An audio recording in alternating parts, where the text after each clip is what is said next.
Probably most of my life I've been interested in working with my hands, taking things apart, putting things back together, owning motorcycles with my father, working on motorcycles. That led me to moving to America. I can walk right outside of my front door when there's a rocket launch and just watch it go up, and I never thought for a second that I'd be actually here working on them.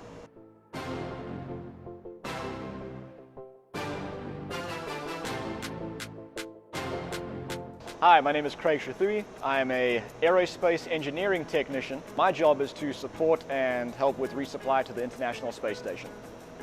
We're dealing with equipment that helps do a serious job. We resupply the International Space Station with breathing air for the men and women that are up there. They rely on us to do a good job down here so that they can do their job up there.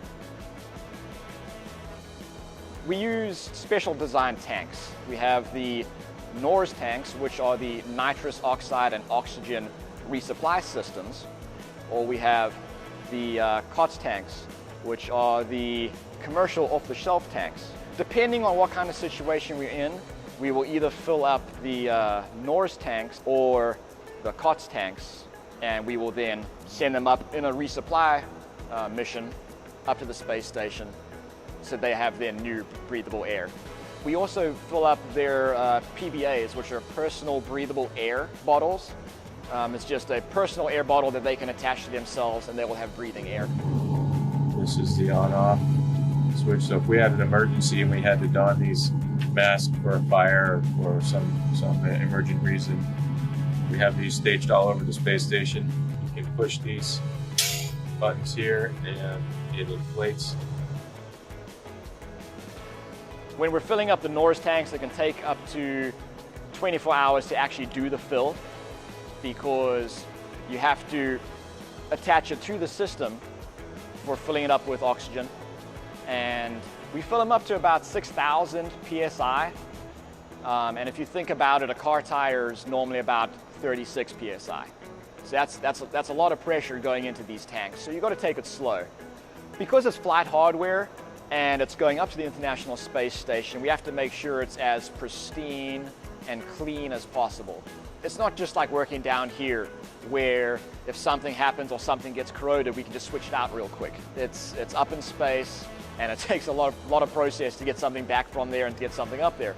So we try and make sure that everything is as clean as possible.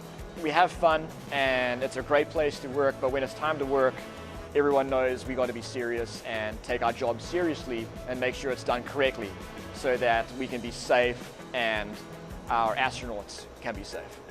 I was born and raised in South Africa, so I moved to America to attend a well-known technical college that specializes in motorcycles.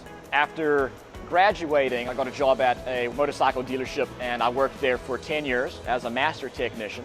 I've always prided myself in wanting to expand my horizons, and I'm always feeling like I always want to learn more things. So I ended up going back to college, and through doing that, I got in touch with somebody who put me onto this position. And I applied for the job, and I was lucky enough to get it. Now here I am pursuing a new career. My advice for anyone that wants to get into this industry is don't give up on your dream and keep working towards it. It's an ever-growing industry and it's always changing. This is something that is achievable for people who want to work with their hands and might be thinking about, I might want to be a motorcycle technician or a car technician. This is something else that they can think about as well. The skills from those kind of jobs translate to the type of job that I do here. You don't have to be a rocket scientist. You can be someone who struggled in school. Just because you don't get amazing math scores doesn't mean you can't work in the aerospace industry. Don't give up on your dream and keep working towards it. You can't succeed without having a little bit of struggle.